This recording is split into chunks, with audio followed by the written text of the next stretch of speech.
What do women want? It's the age-old question, and it's the one most of you have on your mind right now, because you want to learn to become the best kind of guy that women want so that you can start getting laid like a rock star right now.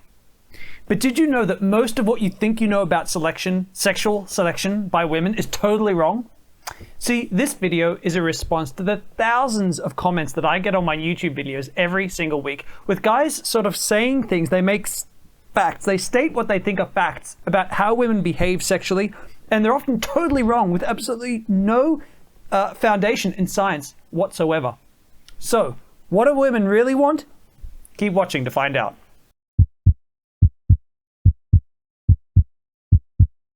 So there's this narrative, this story that gets told around like pickup artist campfires about how historically humans have evolved to choose sexual partners. The narrative goes like this.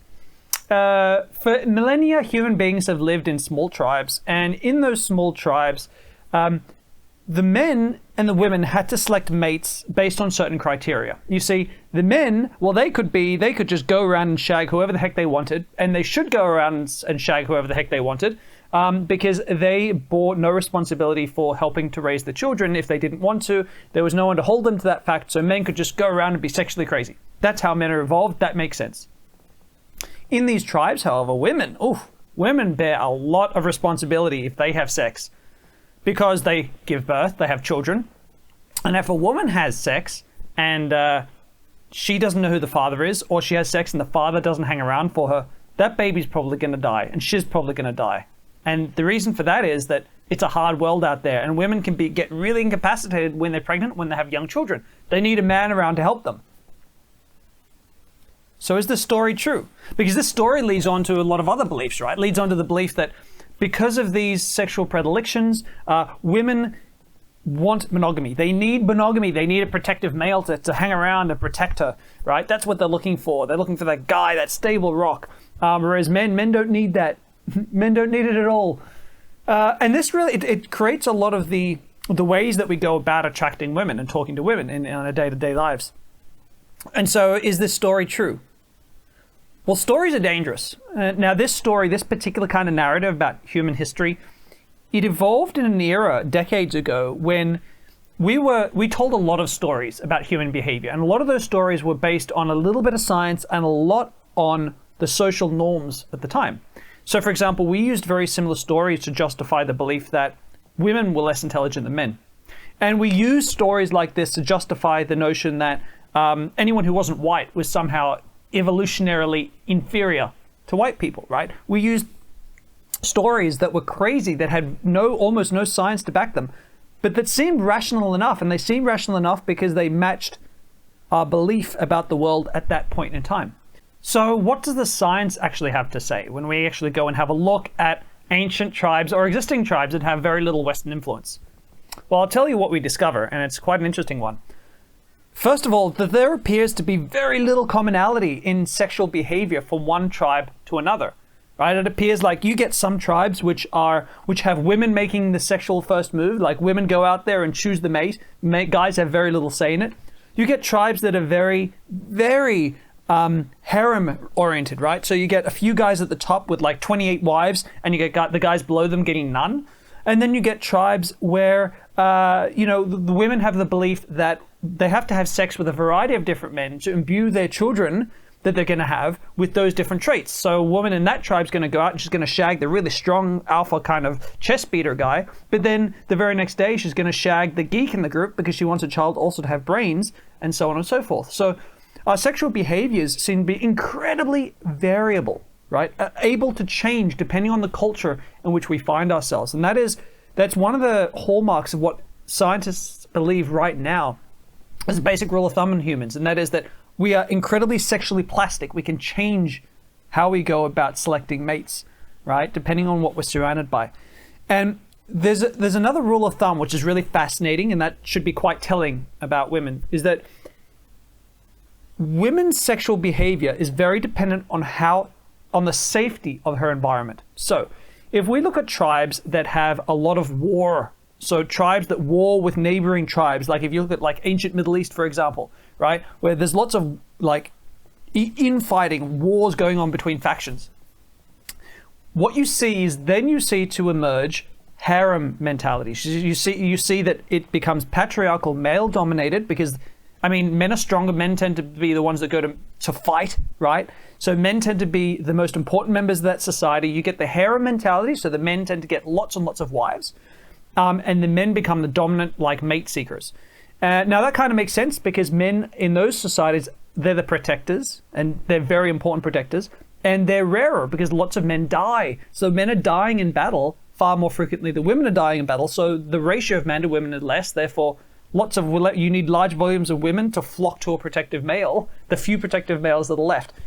That kind of behavior is a plastic behavior that makes sense in that society. But when we look at societies that have very little war, or safety levels are very high, so there's not a lot of danger from the environment, what do we see? Well, we see the opposite. We see that they tend to be far more matriarchal in their sexual behaviors. So women tend to be the selectors. Women tend to be the sexual, the ones who control the sexual narrative of the tribe. And that's really fascinating to see. And so then you look at modern day society and you say, well, are women safe or are women in danger? And you say, well, more and more, at least in the Western world, women are earning more and more money. They're getting better and better educated. They're definitely protected legally. They're protected, by society, by a legal system, by a police force, right? So women's safety is no longer in much danger, right? So women live in a far safer society than they ever did. So when you start to ask about, are women monogamous? Are women strictly just looking for a relationship? No, that's not how women are wired. And they never have been, right?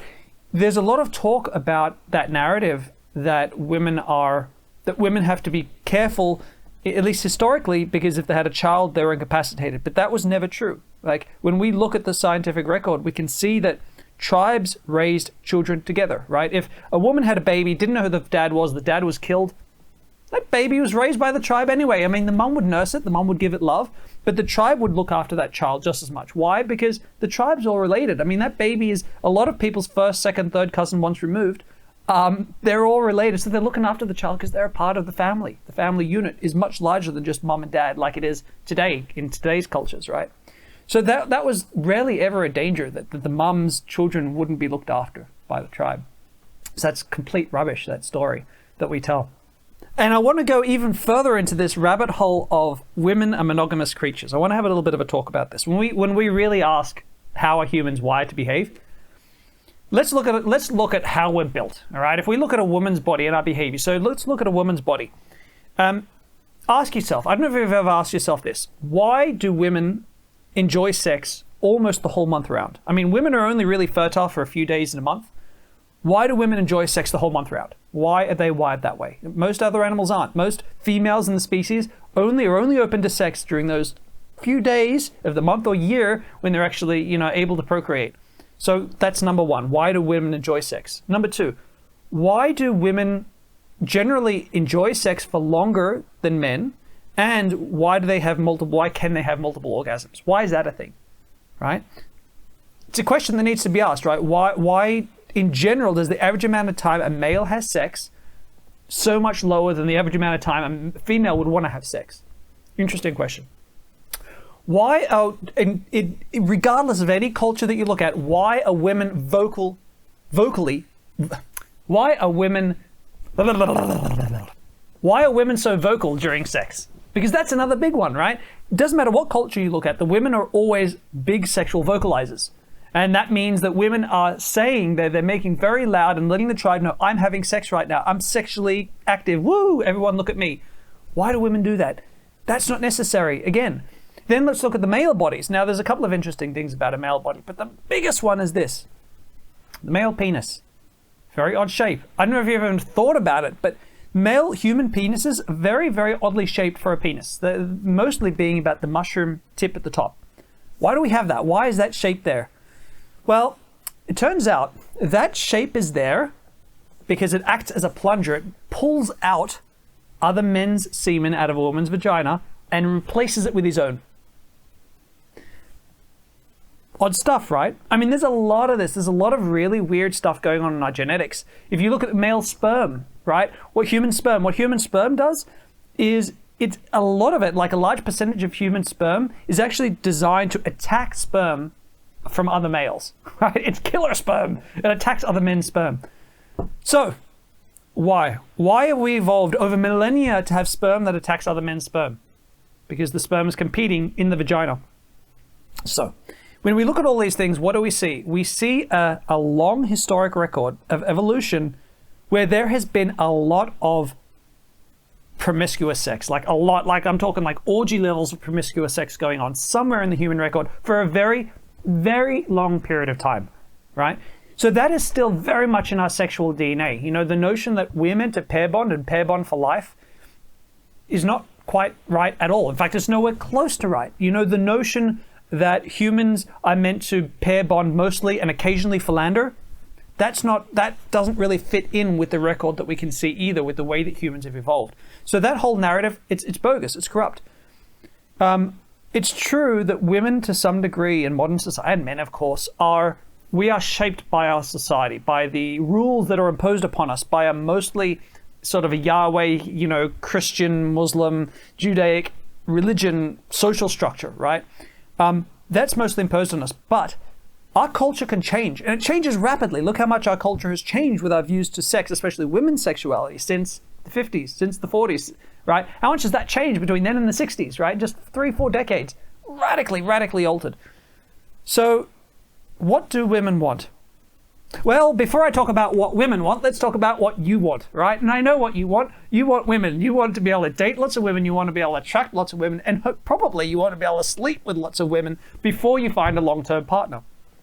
I have an online program called the School of Attraction, right? The program is called Sincere Seduction Online. And it's an entire 20 hours of coaching on how to attract women, how to overcome insecurity, how to build confidence, how to flirt, how to build rapport, how to get women's numbers, get women on dates, how to create a perfect date that leads to sex. It's a very comprehensive program where I hold your hand every step of the way. And I'm going to talk through, you know, the science behind all these strategies. There's not going to be any bogus stories to be told, like the narrative about a human tribal society in the past of why women are monogamous creatures. There's not going to be any of that. Everything is based in science and proper scientific research. I've got a special going on right now. If you'd like to check out that course, go ahead and click in one of these corners right now. Right, now that you've checked out the program, let me tell you about what women want. You're probably not going to like my answer, however, because the answer is what women wants changes radically from woman to woman. And that sounds like a PC answer. It's not actually meant to be. What it means is that what a woman want is largely dependent on, plastic based on the society that she grew up on, the culture she grew up in, the type of family she had when she grew up. Largely dependent. Meaning you are going to meet women for whom monogamy is just, she can't picture anything outside of just having one mate for life. You're going to meet women who are going to be highly sexually exploratory. Right? And that is totally natural for them. That's not unhealthy. That's not hurting her in any way. That's just the kind of woman she's at. Yes, you're also going to meet women who have sex because they've got a lot of insecurities that they need to work through, right? So they're having sex for unhealthy reasons. You're going to meet women like that too. Being really great with women is actually about learning to read her and where she's at and what she wants. You know, being great with women is being able to read them and get them to tell the story of the kind of woman that they are. That is an art form. That's something that I teach in my course, but that's really what you need to do. Stop following a story that says all women are like this or all men are like this, right? You may be watching this and you may be a man who's focused on monogamy, and that's fine because you are going to have sexual plasticity. There's going to be sexual variety across men as well. So different men are going to want different things, and that's totally fine. What do you think about what I've said today? I imagine there's going to be a couple of guys who are going to disagree massively. I'd love to hear from you. Give me a thumbs up. Give me a thumbs down. Most importantly, subscribe to my channel and click the little bell icon so you don't miss out on any of my future videos. I look forward to reading and replying to some of your comments below. And more than that, I look forward to seeing you in my future videos. Have a fantastic week.